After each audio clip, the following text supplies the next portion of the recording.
My name is Emma Hayes and we live in Murphy Island. Me and my husband, and we have 3 children. Aodhán, who's 8, Aoife, who will be almost 7, and Connor is almost 3. Aodhán is he's a lovely wee boy. He's very polite, very well mannered, very lovable wee boy, very emotional wee boy, and Aodhán has a sensory processing disorder. So what that means is Aodhán is affected on a daily basis by the input he gets from all of his senses. So with his sensory processing comes hand in hand with a huge amount of anxiety for Aodhán. So Aodhán struggles in situations, day-to-day situations, school situations. He's not a very confident wee boy, so he won't go out and play a lot. He tends to stay in the house, wants to be close to home, asking when we're going home, can he leave places if they're loud or noisy or overbearing for him, which doesn't always work out. Sometimes we have to just push through for the sake of the rest of the family, the children, and for whatever else we're doing. But Aodhán's journey to a recognition is what I'm going to say of sensory processing disorder, because as yet it can't be a diagnosis on its own, was very long and drawn out and a stressful time for all the family. We couldn't get the help wasn't there for us. We went, seen a paediatrician. She was quite dismissive because Aodhán had, in other areas of his development, he was perfectly normal, perfectly fine for all intents and purposes, looked like a perfectly healthy boy with no issues. And the paediatrician said, no, there's nothing wrong with this child. And I just said, please, there's something wrong. I need to go somewhere. You know, he's really anxious. He's very distressed all the time. You know, he just looks so unhappy. There must be something, like this amount of anxiety for a child who comes from a loving family.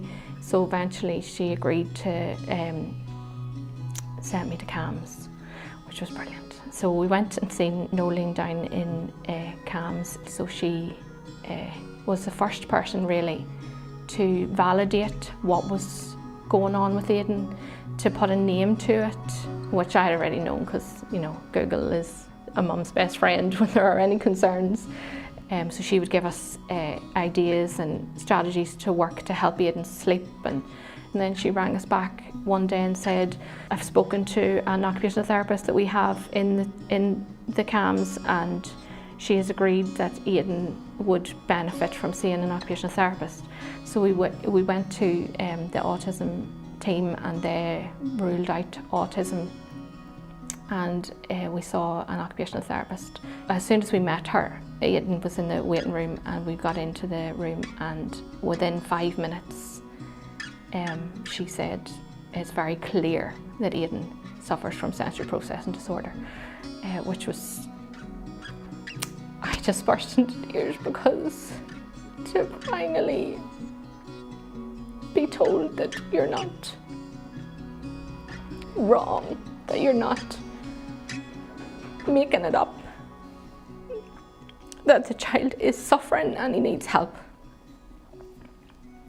So that was brilliant.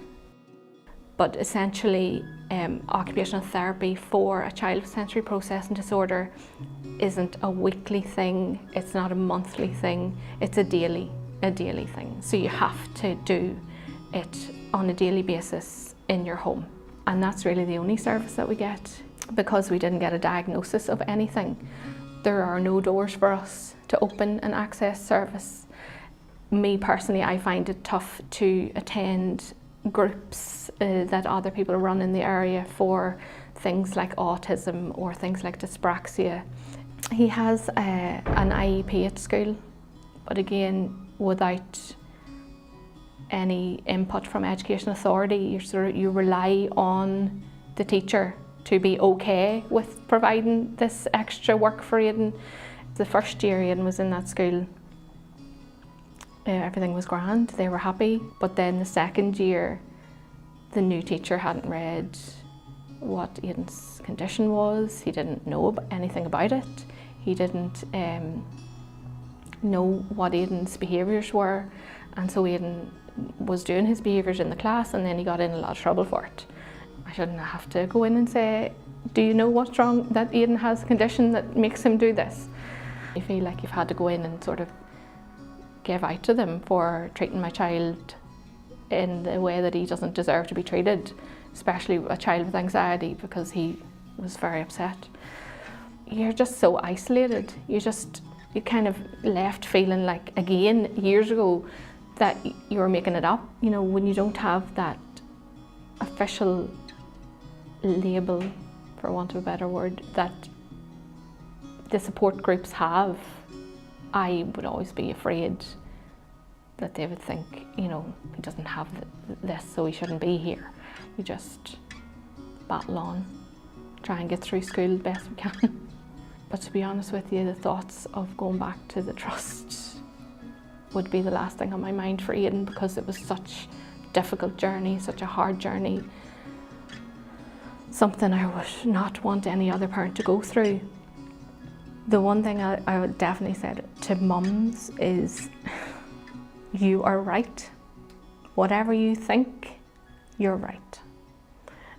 And go as far and as hard as you can go until emotionally you can't go anymore. If mums are telling you something about their child, believe them, because they're not just coming and saying it for no reason. There is a reason why we're here. We don't want to come running to all of these appointments. I certainly don't. I have 2 other children.